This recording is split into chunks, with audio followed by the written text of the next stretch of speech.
Bien, vamos a abrir la palabra, hermanos. Dios les bendiga a todos en esta noche de miércoles, que ya disfrutamos de una canícula, dicen. Saber qué es eso, pero está caliente, hermano, está caliente.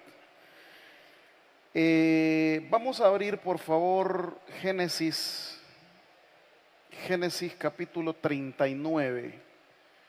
Génesis capítulo 39. Y vamos a leer desde el versículo 19.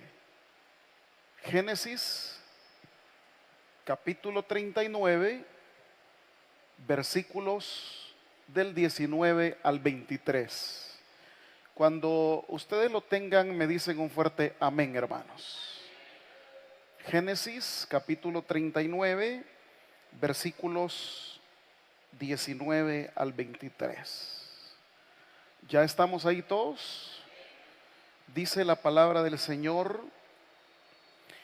y sucedió que cuando oyó el amo de José las palabras que su mujer le hablaba, diciendo: así me ha tratado tu siervo, se encendió su furor, y tomó su amo a José y lo puso en la cárcel donde estaban los presos del rey. Y estuvo allí en la cárcel, pero Jehová estaba con José y le extendió su misericordia y le dio gracia en los ojos del jefe de la cárcel. Y el jefe de la cárcel entregó en mano de José el cuidado de todos los presos que había en aquella prisión. Todo lo que se hacía allí, él lo hacía. No necesitaba atender el jefe de la cárcel cosa alguna de las que estaban al cuidado de José, porque Jehová estaba con José, y lo que él hacía, Jehová lo prosperaba. Padre, esta noche estamos delante de tu presencia.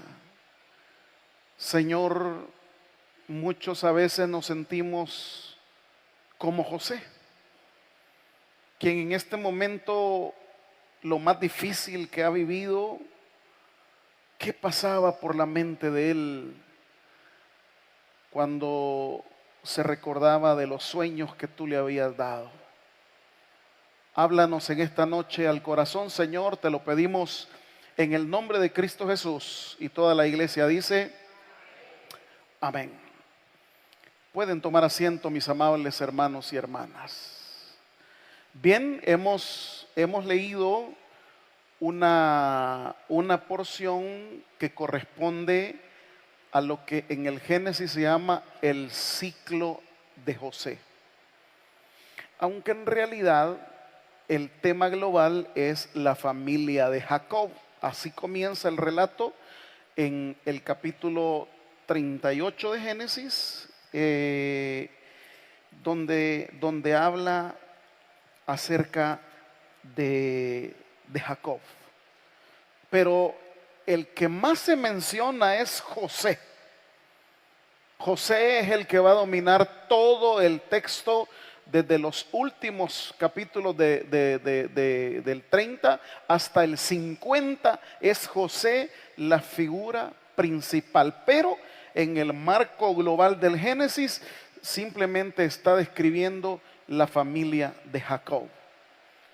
Y lo que hemos leído en esta noche corresponde a ese episodio en donde José es metido a la cárcel, en donde José ha llegado a lo más bajo, ha llegado a lo más doloroso, porque está preso injustamente, porque le ha levantado una calumnia la esposa de su patrón, porque lo han vinculado a un delito que él no ha cometido, porque está sufriendo cosas que él no debe. Y cuando leemos los últimos versículos del capítulo 39, yo no sé si usted algunas veces se ha preguntado ¿Y dónde está Dios allí? ¿Dónde está Dios allí? Si usted puede ver, se repite una frase en todo el relato de los sufrimientos de José. Mire conmigo el 39, capítulo 39, versículo 21. Si lo tiene me dice amén. ¿Cómo dice el 21? Pero Jehová, versículo 23, no necesitaba atender el jefe de la cárcel cosa alguna de las que estaban al cuidado de José. ¿Por qué? Porque Jehová estaba. ¿Y cómo va a estar Dios ahí? Alguien se pregunta. ¿Cómo lo digería José de que Dios estuviera con él? Y aquí viene lo más problemático. ¿Cómo es ese Dios que le ha dado sueños? ¿Dónde queda aquel sueño que le ha dado de que le decía de que él, los hermanos iban a inclinarse ante él y también sus padres se iban a inclinar delante de José? ¿Cómo puede él pensar siquiera? ¿Cómo puede pensar José que lo que Dios le ha prometido se va a cumplir? Si cada lapso que pasa de su vida, en lugar de que ese sueño se haga realidad, se está empeorando su situación. No sé si me doy a entender, hermanos. ¿Cómo comprender? Y eso es lo que el Señor esta noche quiere hablarnos a nosotros. ¿Cómo comprender que en los momentos más difíciles, más oscuros de mi vida, yo puedo decir, hey, Dios está conmigo? Porque la gente no lo comprende, porque la gente no lo entiende. ¿Y cómo Dios va a estar conmigo si mire, acabo de chocar el carro, pastor? ¿Y cómo Dios va a estar conmigo si me acaban de quitar el trabajo? ¿Y cómo Dios va a estar conmigo si acabo de tener este problema con mis hijos? Y amados hermanos, quiero decirles de que en la vida todas las cosas que pasan nunca pasan así por así. Como dice Romanos, a los que aman a Dios, todas las cosas les ayudan para bien. Y esta noche nos vamos a enfrancar en esta historia de este jovencito que a los 17 años, si quiere veamos el capítulo anterior, cómo aparece ese Dios que le da, capítulo 37, versículo 5, miren ustedes. Ahí aparece la primera frase y dice el texto, y soñó José, que dice, iglesia, un sueño, y lo contó a sus hermanos. ¿De dónde vino ese sueño? De parte de Dios. Ahora, más adelante, porque no tengo el tiempo de estudiarlo con ustedes, versículo 9, ¿qué dice? Versículo 9, soñó aún otro sueño. Lo primero que quiero que aprendamos de la historia de José esta noche, mis amados hermanos, es cómo Dios es un Dios que te da sueños, que te da promesas, que te da una visión de vida sobre la cual debes andar, sobre la cual vas a llegar. Porque si Dios le hizo que soñara eso a José, era porque se iba a cumplir. Si Dios te ha prometido algo a ti, mi hermano, significa que eso se va a cumplir, porque Dios no es mentiroso. Sin embargo, no todos los caminos son rectos. ¿Están aquí conmigo? No todos los caminos son rectos. Yo quiero ir a un determinado lugar, por ejemplo, yo quiero visitar el volcán que nos queda enfrente. No puedo irme recto al volcán. Tengo que tomar un camino en donde voy a hacer diferentes cruces, en donde voy a hacer diferentes giros, en donde voy a hacer diferentes maniobras, pero finalmente yo voy a llegar al volcán. No es recto, yo no me puedo ir recto. Ahora, el problema es, ¿dónde me voy a extraviar? El problema es cómo yo puedo comprender que esas cosas que Dios me pone en el camino, que a veces no me van a gustar, que no son cómodas, que no son agradables, pero es que son las cosas que Él ha dispuesto para que yo llegue a eso que Él me ha prometido. Ahí, yo voy a llegar donde Él me ha prometido. Aquí le dijo a este hombre: yo voy a hacer de ti una persona cuyos hermanos se inclinen ante ti, y voy a hacer de ti una persona cuyos padres mismos lleguen delante de ti a suplicarte. Y lo primero que pasa en la vida de José es que se enojan sus hermanos. Y le dicen: vos estás loco, ¿y ahora qué te crees? Lo segundo que pasa es que se enoja sus padres. Su papá molesto le dice: mira, muchacho, deja de hablar tanta locura. ¿Cómo vas a creer que primero estuviste molestando a tus hermanos, que ellos se van a inclinar ante vos, y ahora decís que tu nana y yo nos vamos a inclinar ante vos? Estás loco, bicho. Pareciera ser entonces que eso simplemente fueron alucinaciones, que eso simplemente fue, quizás comió cebolla José esa noche, va.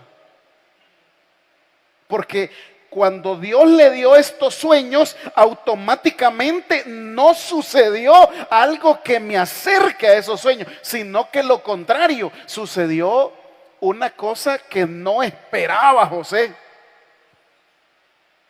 Y cada día que iba pasando, ¿dónde está el sueño? Que los manojos se van a inclinar ante mí y que la luna y las estrellas se van a inclinar ante mí. Ok, voy directo a ese sueño, sí, pero yo no me estoy acercando a eso. Porque primero están bravos conmigo mis hermanos. Segundo, mis tatas se enojaron. Y fue tanto el enojo que hicieron los hermanos de José. Lo quisieron matar. ¿Y qué después hicieron los hermanos de José? Lo vendieron. ¿Se imagina usted la mente de este muchachito? ¿Cómo quedó esa promesa? ¿Cómo quedó ese sueño que Dios le dio? Esos sueños que Dios le dieron. Es así como a veces dudamos. Y por eso lo primero que quiero hablar esta noche es ese Dios que te da una promesa, ese Dios que te da un sueño, ese Dios que te da una dirección hacia dónde tiene propósitos para con tu vida. ¿Cómo va a responder a eso que anhelas y que deseas? Pero que con lo primero que te vas a enfrentar, que en lugar de acercarte a eso, te estás alejando. Y han pasado, de acuerdo a los biblistas, este jovencito tenía 17 años cuando soñó eso. Y han pasado 13 años más que él, en lugar de acercarse a la promesa, él se está alejando aún más. Porque la familia dividida, él lo intentaron matar sus hermanos. Tercero, lo vendieron a unos ismaelitas, a unos madianitas, que después lo fueron a vender allá a donde Potifar. ¿Y cómo terminó? El que supuestamente iba a ser un gobernador, ¿cómo terminó? Siendo esclavo en la casa de Potifar. No se comprenden los caminos de Dios, hermanos. Y a veces así en la vida, cuando tú estás esperando y dices: ahora estoy más cerca de lo que yo anhelo y lo que yo espero, es cuando más lejos. Pero no te preocupes, porque para ti las cosas pueden ser imposibles, pero para el Dios que servimos y adoramos, para Él nada es imposible, amado. Gloria al Señor. Y en eso que se te complicó, en eso que se te puso más difícil, no vayas a dudar, porque lo que Dios te ha prometido, Él te lo va a cumplir. Ya no es aquel jovencito de 17 años que allá andaba en las laderas donde vivía su padre Jacob. Ya no es aquel jovencito que tenía donde dormir tranquilamente, que lo cuidaban. Dice la Biblia que lo mimaba. Su papá le hizo una túnica de colores porque lo quería. Era de los últimos hijos de Jacob. Y ahora ya no es el niño mimado. Ahora ya es un joven que ha llegado casi a los 30 años y está allá donde Potifar.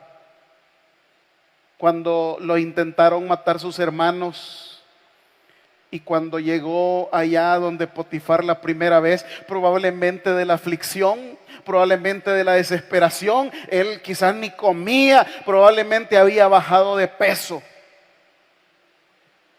Y cuando ya tenía un par de meses ahí trabajándole a Potifar, ya había comido, ya había ganado el peso debido, ya se estaba adaptando a la vida, aunque de esclavo pues, pero en la casa de Potifar había comida, había de todo esto y lo otro.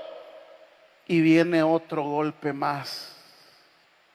Y eso es lo que acabamos de leer nosotros aquí en el texto, hermanos. Usted conoce la historia. La esposa de Potifar se enamoró de José y él, en lugar de hacerle caso, la rechazó. Y al rechazarla, la mujer lo acusó de que él la estaba hostigando.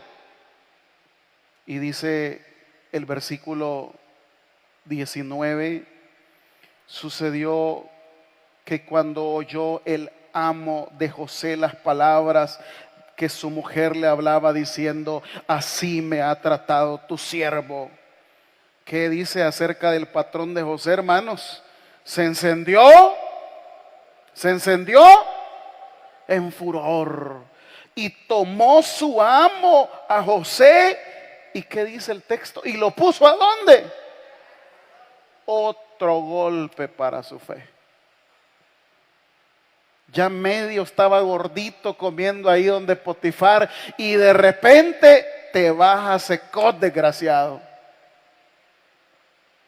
Y sabe que es lo más grave, que él no tenía la culpa, que estaba allí en la cárcel injustamente. Y esos son los momentos de la vida donde nosotros este miércoles reflexionamos y decimos, ¿y por qué pasan cosas en mi vida que a veces yo no les encuentro explicación? ¿Por qué me sucede esto a mí? ¿Y por qué, si yo soy una persona que le ha creído a Dios, que me congrego, que sirvo, que colaboro, que trato la manera de hacer las cosas bien, y ahora me aparece esta situación? No nos ponemos a pensar qué pasaba por la mente de José. ¿Cómo digería si ese sueño que le había dado en los capítulos anteriores Dios, si esos sueños que había soñado eran mentira, ¿va? Eran alucinaciones de él. Porque que un muchacho a los 30 años preso injustamente, vendido, maltratado. Pero dice el texto, pero Dios estaba con él, dice el texto. Y es así cuando nosotros venimos a los sermones y estamos bien fregados de la vida y lo único que manda a decir el Señor a través de su palabra es, a través del pastor, es que Dios dice, hermanos, que Dios está con nosotros, pero no lo comprendo. No sé por qué. Esta enfermedad, esta deuda que tengo, esta situación complicada, yo ya no soporto más, mejor renuncio, ya no sigo pensando en eso y me vuelvo una persona que murmura de la vida. Todavía no quiero entrar a los detalles de José, estoy entrando en los detalles de Dios, que a veces uno no comprende por qué Él nos lleva a lugares donde no merecemos estar, pero sin embargo todo tiene un propósito. Ahí estaba en la cárcel y no lo merecía porque él no había hecho nada malo. A ver, ¿y por qué estaba en la cárcel? ¿Alguien tiene una respuesta? ¿por qué tuvo que Dios llevar a José a la cárcel? Si no lo merecía. Ajá, hermanos estudiosos, lectores de la palabra, ¿por qué tuvo que Dios llevarnos a situaciones que quizás nosotros por sí mismos nunca hubiéramos podido llegar a esos lugares? ¿Por qué? Mire lo que dice el mismo texto en el versículo 20. ¿Ya están ahí conmigo? Tomó su amo a José y lo puso en la cárcel. Ahí era suficiente, ahí se hubiera quedado el escritor bíblico. Con eso bastaba para decir, ahí estuvo ya no hay problema, José terminó en la cárcel. Pero aquí viene la razón, después de la coma. ¿Cómo dice el pasaje del 39:20? Donde estaban, si no hubiese ido José a la cárcel, jamás hubiese tenido acceso a por lo menos imaginarse un día estar delante del faraón. No sé si me entiende la idea, hermano. Dios a veces nos hace llegar a lugares donde no necesariamente merecemos, pero es que Él tiene un propósito. En eso que usted piensa que no tiene sentido, ¿y para qué voy a tomar ese trabajo si mira lo que me están ofreciendo? Eso no sirve. Dios tiene un propósito. ¿Y para qué me voy a inscribir a la universidad? ¿Y para qué voy a hacer? Es una locura. Vaya. Porque esta frase, donde estaban los presos del rey, es en donde a pesar de la oscuridad, a pesar de la situación dolorosa que está viviendo José, ahí aparece la esperanza de Dios para él. En la situación que usted está pasando, a mí no me cabe la menor duda que Dios siempre le manda atisbos de esperanza. Que usted no llegó a ese lugar, que usted no vivió esa situación por gusto, la vivió con un propósito del Señor. Si José no llega a la cárcel, jamás hubiese conocido al copero y al panadero. Dios lo quiere hacer a alguien principal. Para ser alguien principal tiene que conocer al faraón, y la única manera de conocer al faraón es a través de dos personas que son de la entera confianza del rey. Entonces, hasta este momento hemos hablado de la parte de José, de la parte de Dios, perdón, en donde le da una promesa a José, en donde lo hace ir a lugares, a situaciones que él no comprende, que nosotros no comprendemos, pero que siempre nos da una luz de esperanza, porque a los que amamos a Dios, todo nos tiene que ayudar para bien. Ahora veamos la enseñanza medular. ¿Dónde está la enseñanza medular? No que esta sea más importante que la otra, no, pero ¿a dónde está lo que Dios nos manda a decir esta noche? Las actitudes de José. Cómo después de tanto dolor, cómo después de tanto sufrimiento, cómo después de tanta desgracia, sigue confiando en Dios. Sigue creyendo en Dios. Si nosotros a la primer prueba, a la primer situación difícil, ahí salimos corriendo, ya no sirvo, ya no me congrego porque es que ahorita no, pastor, las cosas están difíciles. Como que usted las va a resolver. El único que va a resolver sus situaciones adversas se llama nuestro Dios Todopoderoso. Y Él, a pesar del dolor, a pesar de las tragedias, sigue creyendo en Dios. ¿Seguirá usted creyendo en Dios? A pesar de que le tocó vivir en un hogar, por ejemplo, un hogar donde no conoció a su mamá o no conoció a su papá. Va a seguir creyendo en Dios a pesar de que tuvo una infancia dolorosa donde probablemente lo violentaron o la violentaron en todo aspecto. Va a seguir creyendo en Dios a pesar de que su infancia fue de escasez terrible donde no tenía ni siquiera lo necesario para vivir. Va a creer en Dios a pesar de tanta situación en la vida que ha experimentado, que solo le ha causado dolor y lágrimas. Ese es el drama que presenta Job en el Antiguo Testamento. Job es un libro que pretende que a pesar de todas las adversidades que alguien viva, sepa y entienda que hay que creer en un Dios, no por interés, hay que creer en Dios a pesar de todo lo bueno y lo malo que nos pase. Por eso Job lo expresa y dice, hemos de recibir de Dios solamente el bien.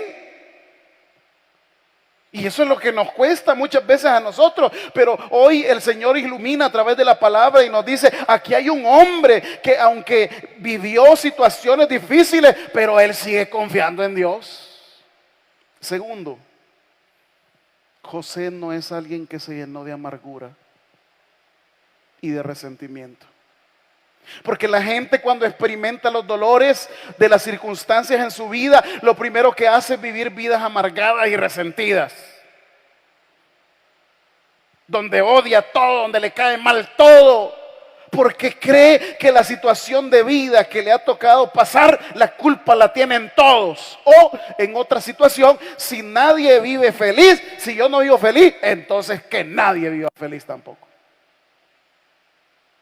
Resentimiento, amargura. No ve usted nada de eso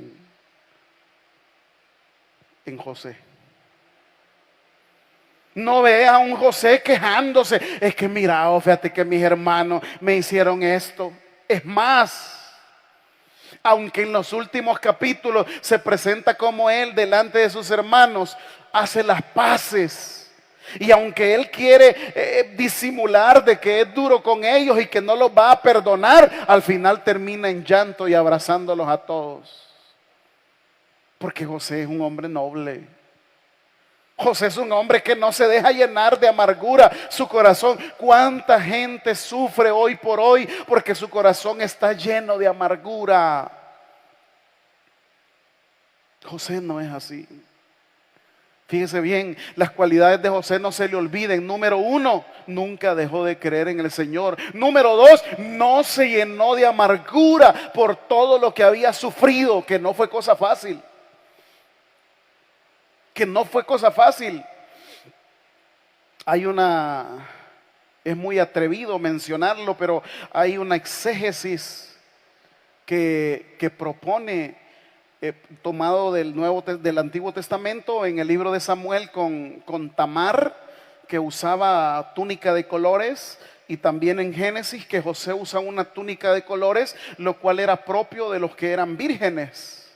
Entonces la exégesis propone de que es muy probable que tanto en el relato de Tamar, de Samuel, como en el relato de Génesis de los hermanos de José, es muy probable que también José haya sufrido un abuso sexual.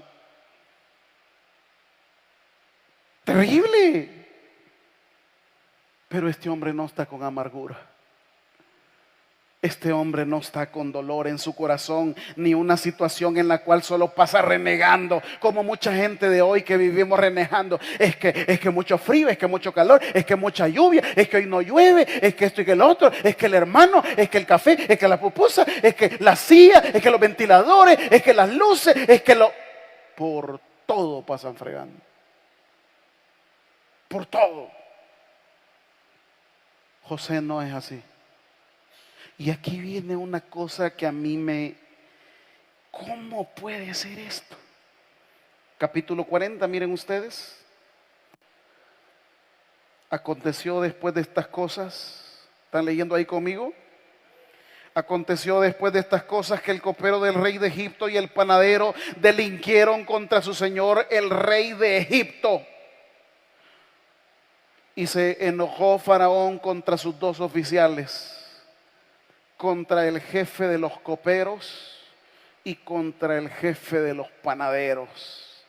Y los puso en prisión en la casa del capitán de la guardia, en la cárcel donde José estaba preso. Atención al 4. Y el capitán de la guardia, ¿qué dice? Encargó de ellos a José. ¿Y él qué? Le servía. No sé si tenés otra versión ahí que me pongas una disponibilidad. Si me haces el favor ahí, esa frase quiero estudiarla aquí con los hermanos. 44, si tenés la NBI o la NTV o la traducción lenguaje actual. Porque mire cómo dice esta versión. Allí el capitán de la guardia encargó a José que, ¿qué dice? Que atendiera a estos funcionarios después de haber estado algún tiempo en la cárcel. Encargó que, ¿qué dice? Que ¿qué? Atendiera. Yo quizás no les voy a preguntar, pero ¿quién ha estado preso? Pero ¿qué preso recibe un buen trato? Pregunto, yo solo pregunto. ¿Va? ¿A qué preso le dicen, bienvenido mi niño, por favor pase a la cama aquí más cómoda? ¿Qué le vamos a ofrecer de cena? Yo pregunto, pues no sé. Tal vez usted me ayuda a entender esto. Porque por un lado está bien, atenderlo puede entenderse como el hecho, valga la redundancia, de que él se va a encargar de las cosas básicas de la cárcel.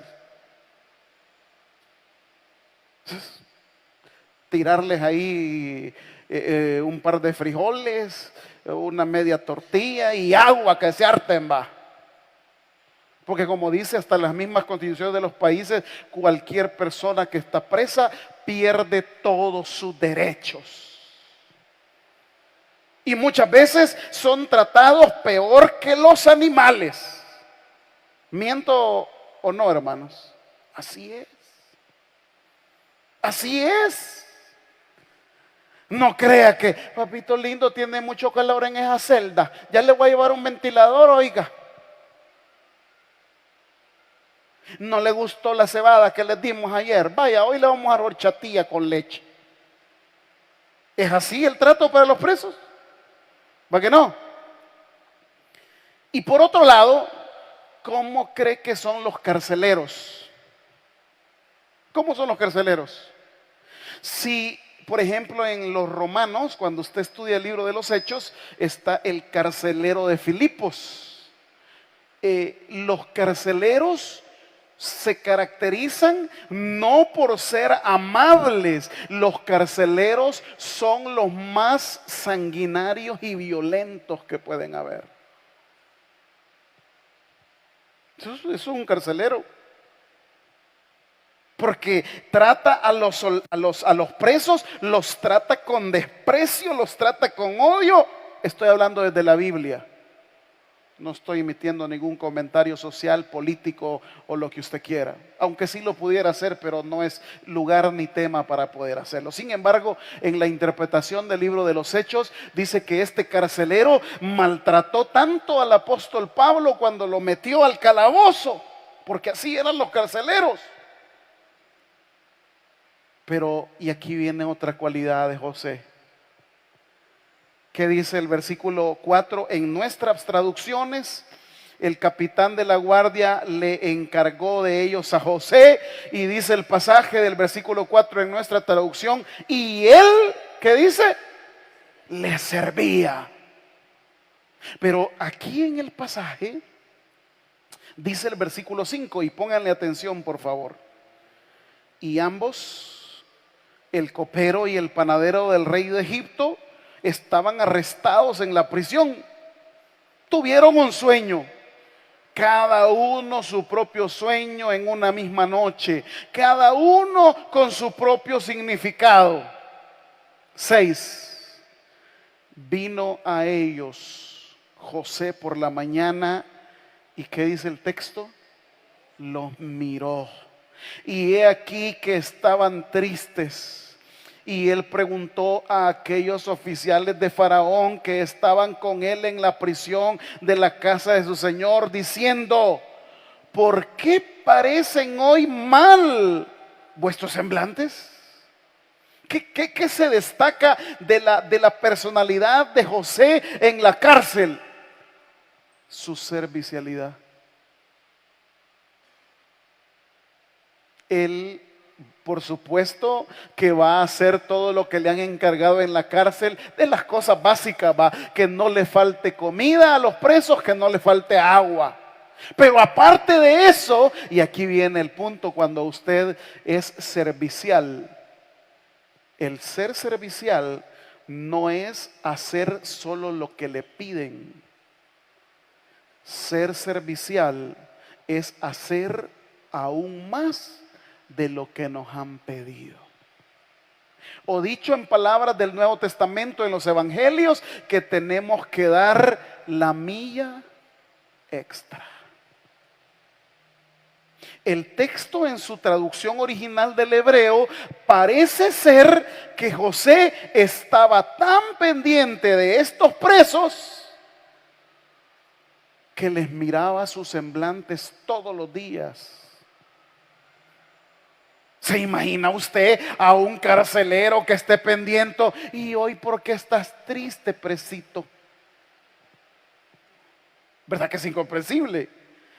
Pero José no hace las cosas como para los prisioneros. José entiende que en la vida hay que hacer las cosas como que se las estamos haciendo a Dios. El que es servicial, el que da la milla extra, gana en todos los sentidos de su vida. Estoy hablando de servicio, no estoy hablando de chambres, ni de ser sobaleva. Estoy hablando de servicio, hermano. Estoy hablando de disposición. Mire, jefe, pues yo sé que el trabajo de hoy no sale, pues no se preocupe, me voy a quedar media hora más. No, ¿verdad? 4:30, salgo a las 5, desde las 4:50 estoy listo para marcar la tarjeta. No da la mía extra. En el servicio, solo los que nos piden de la mía extra, hermano. El que es servidor, Dios lo honra, Dios lo bendice. Aquí José está dando más de lo que le han pedido. Y está sirviendo no a personas que tengan un currículum o una estima social. Él le está sirviendo a los presos. Alguien le va a decir: perdón el lenguaje que voy a usar salvadoreño, va, sí es maje, va. Mejor que se preocupe por él, pero andarle viendo la cara a dos presos que están tristes, está loco, va. O a veces nosotros también así pensamos, va. Aunque no puedo con mis propios problemas, ya voy a andar pendiente de que alguien esté triste. Y mire, dice el 7, ¿por qué parecen hoy mal vuestros semblantes? ¿Por qué? Yo quiero imaginarme esa cara de José. Hey, si hablamos de lo que han sufrido, ¿quién cree que había sufrido más? José, que tenía más de 13 años de ir de desgracia en desgracia, o estos coperos que bravo estaba el patrón y los mandó a zampar a la cárcel. ¿Quién cree que había sufrido más en la vida? Pregunto. ¿Quién tenía que animar a quién? ¿Quién tenía que animar a quién? ¿Verdad que el copero y el panadero deberían de haber animado a José? Pero no, él es el contrario. Porque José entiende que Dios nos ha puesto para que seamos servidores. Dios nos ha puesto para que honremos lo que nos delegan. Dios nos ha puesto para que imitemos a Jesús. ¿Y qué hizo Jesús, pastor? Jesús dijo, el que quiera ser grande. Porque otro hubiese sido el carcelero que ahí estaba. Lo que hubiese hecho cuando entraron los presos era pegarles una gran tunda y decirle, aquí el que manda soy yo, desgraciados. Yo soy el que mando. Porque eso es lo que en las cárceles pasa. Cuando llegan presos nuevos, les dan un recibimiento y les dicen, aquí el que manda es el más viejo, aquí el que manda es fulano de tal. Y no es el fulano de tal que va a servir a los nuevos presos, son los nuevos presos que van a servir al encargado. Si le llevan comida a los nuevos presos, estos están obligados a compartir con... Y usted que ha estado preso, pues, a mí me han contado, hermano. Sigamos mejor.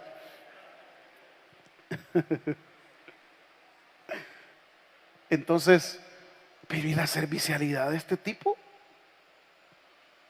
¿Cómo? Imagínese usted, o sea, es que una cosa que a uno le trastoca los sesos, va. ¿Cómo voy a estar sirviendo en la iglesia y yendo a culto si estoy bien jodido, vos?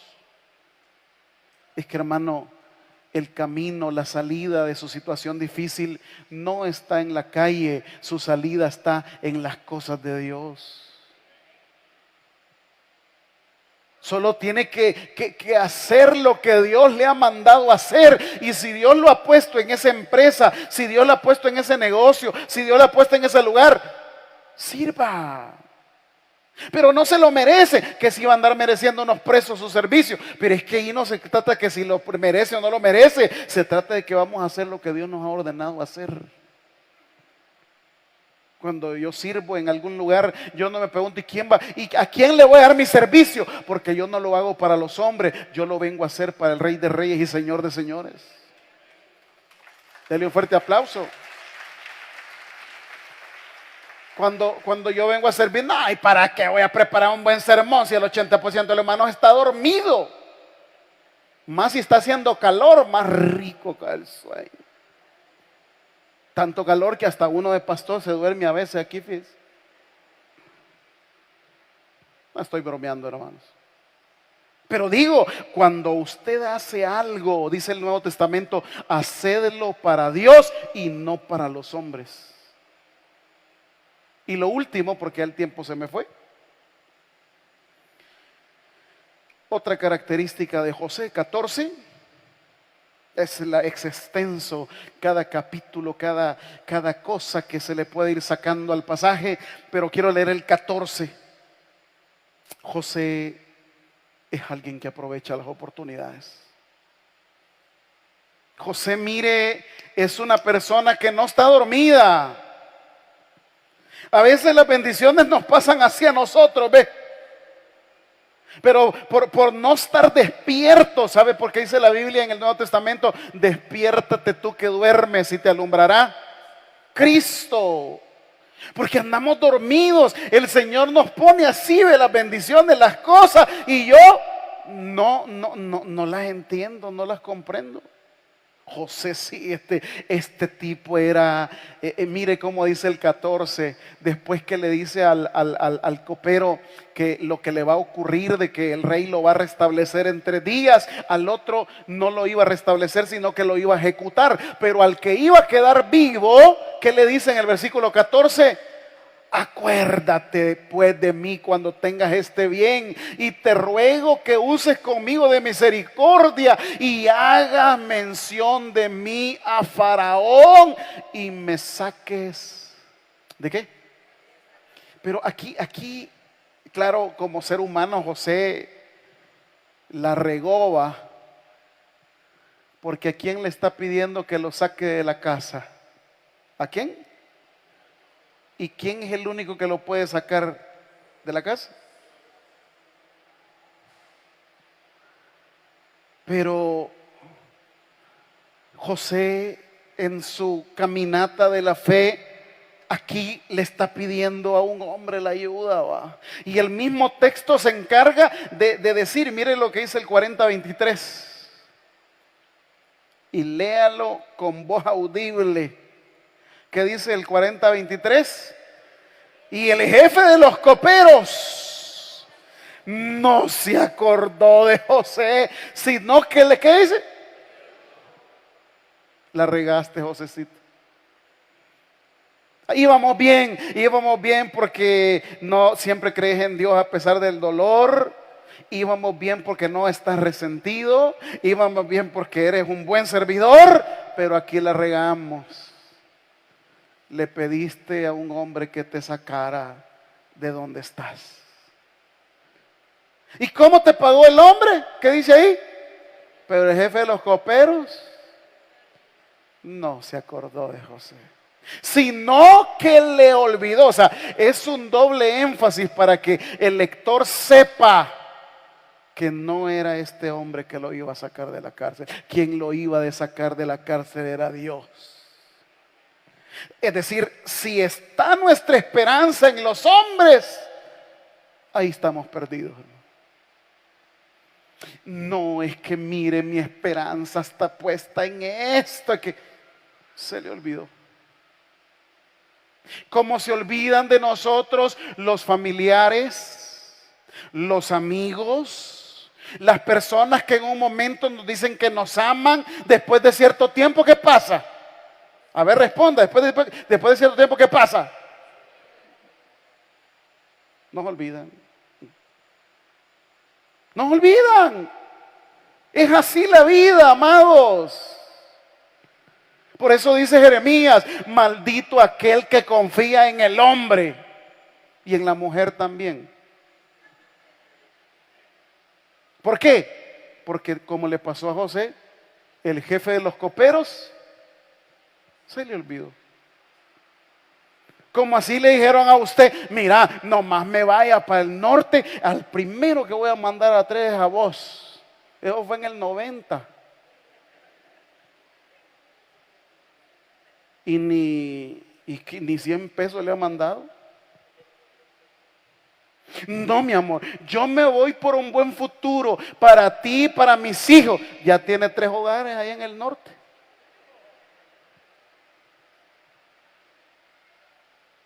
Y hasta otros bichos tiene ella. El de aquí se llama Miguelito, el de allá se llama Mike.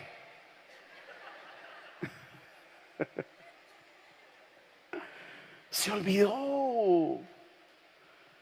¡Qué sorpresa! No, no es ninguna sorpresa, hermano. Entienda de una buena vez esta noche que el único que se ha acordado, se acuerda y se acordará de nosotros, siempre es nuestro Dios Todopoderoso. Ese siempre se va a acordar de nosotros. Pero independientemente, José aprovecha la oportunidad y tira su cartucho. Ahí le dices. Y eso es lo que hay que hacer en la vida, hermano. Aprovechar las oportunidades. Y usted sabe hacer esto. No sé, pero voy a aprender a hacerlo. Y usted habla inglés. Un poquito, pero deme un par de meses y yo ya más o menos le hablo inglés. Y aunque 24 horas al día es San Duolingo, ¿va? Pero es que solo las personas así triunfan, hermano. Con esto termino ya. 41, capítulo 41, hablando de las oportunidades que tiene José. Pues el relato dice de que allá a los 2 años, el rey tuvo un sueño, dice. ¿Y sabe a quién mandaron a llamar para que se lo interpretase? ¿A quién? ¿Y quién era el que lo sacó de ahí de la cárcel? Dios. Era su momento, era su oportunidad. Y lástima, el tiempo ya no me da, pero solo quiero resumirle. Mire cómo aprovecha la oportunidad de oro que se le presenta. Aprovecha el único momento que va a tener delante de Faraón. El Faraón solo lo mandó a llamar para que interpretara el texto, el sueño. El faraón solo lo mandó a llamar para que le dijese su significado. Y mire este atrevido, versículo 33 del capítulo 41. Mire este atrevido lo que le dice. ¿Ya lo tiene ahí conmigo? Por tanto, provéase ahora Faraón de un varón prudente y sabio. Pónganlo sobre la tierra de Egipto. 34. ¿Qué? Haga esto Faraón y ponga. ¡Ey! Este abusivo le está ordenando al rey lo que tiene que hacer. No sé si me doy a entender. Te mandaron a que interpretaras el sueño, no que le estés dando órdenes al rey. Pero José aprovecha las oportunidades que tiene. Ya no va a haber otra oportunidad delante de Faraón. Así como cuando le dijeron a, usted sabe, este cantante famoso mexicano, José José. Dice que había andado en diferentes lugares y de tanto que fregaba el bicho le dijeron, vaya, te vamos a dar 5 minutos en el Festival OTI de la Canción en el Auditorio de México. Y ese muchacho, ahí cuenta él en su biografía, de que cantó como nunca, que la gente hasta se puso de pie y aplaudió. Era la única oportunidad que iba a tener en toda su carrera. ¿Y qué? La aprovechó. ¿Y nosotros?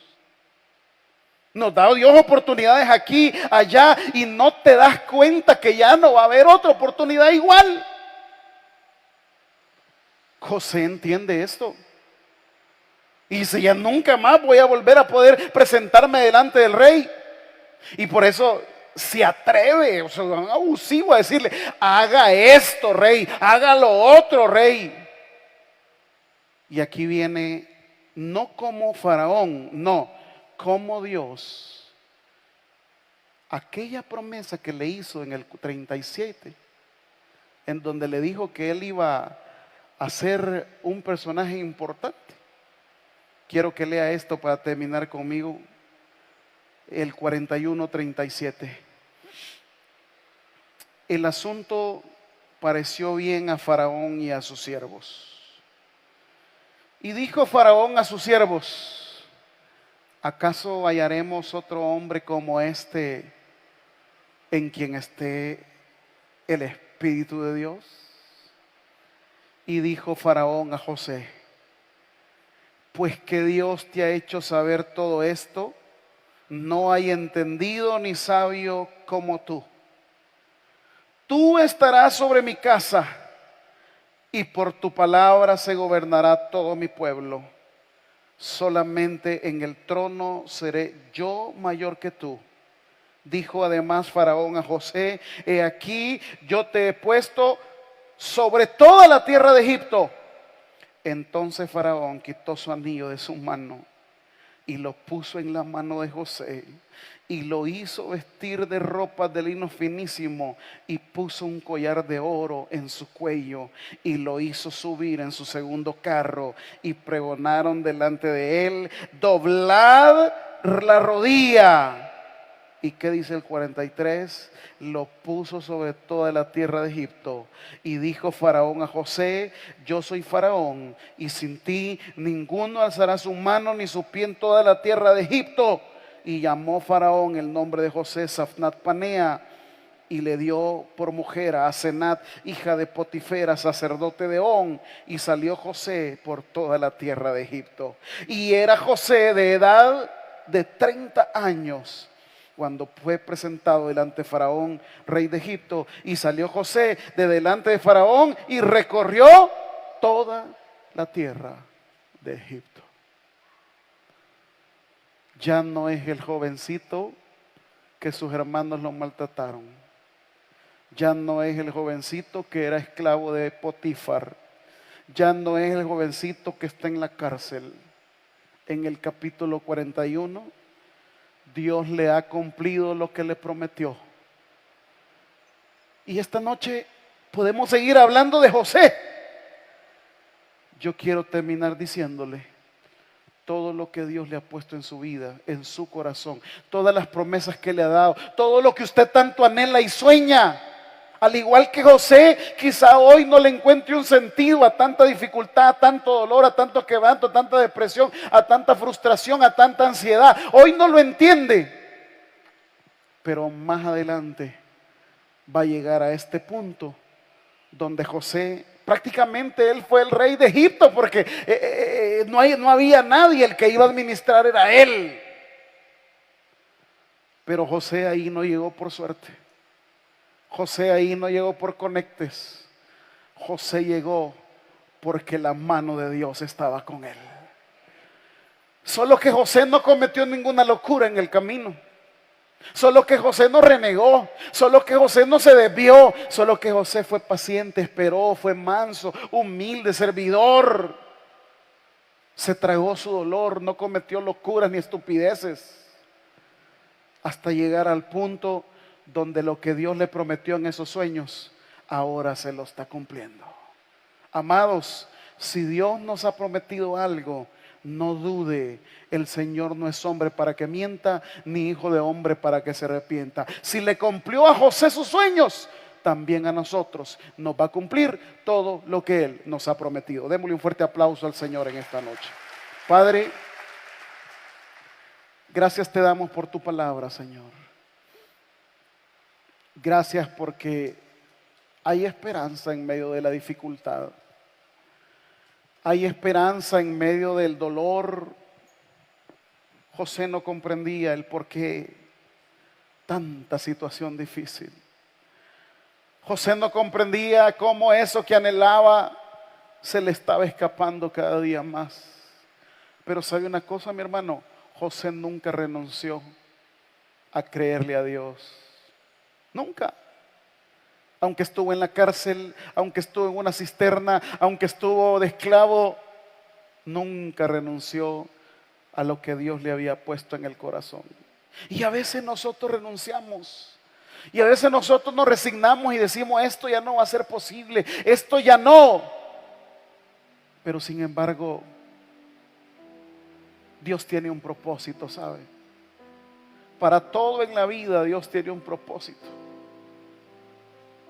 Quizá cuando leemos la historia de José, si puchica, llegar a la cárcel va. Quizás podemos decir: que Dios tan sádico es este, que le gusta el dolor humano. Pero no, amados.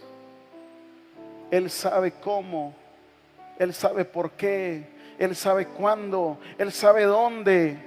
Porque Él todo lo sabe, porque Él todo lo puede. Por eso esta noche hay que ser como José.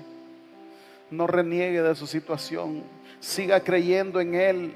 Sirva, entréguese y aproveche las oportunidades que Dios le pone. Si hay alguien en esta noche que quiera aceptar a Cristo, ahí donde está, levante su mano. El predicador ha finalizado el mensaje.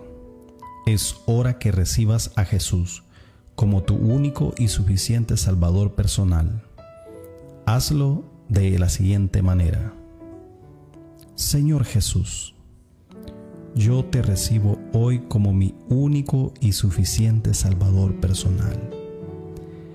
Creo que eres Dios, que moriste en la cruz por mis pecados y que resucitaste al tercer día. Me arrepiento, soy pecador, perdóname, Señor. Gracias doy al Padre por enviar al Hijo a morir en mi lugar. Gracias, Jesús, por salvar mi alma hoy. En Cristo Jesús, mi Salvador. Amén. Si has hecho la oración con todo tu corazón, te damos la bienvenida a la familia de la fe. La Biblia dice en Juan capítulo 1, versículo 12: mas a todos los que le recibieron, a los que creen en su nombre, les dio la potestad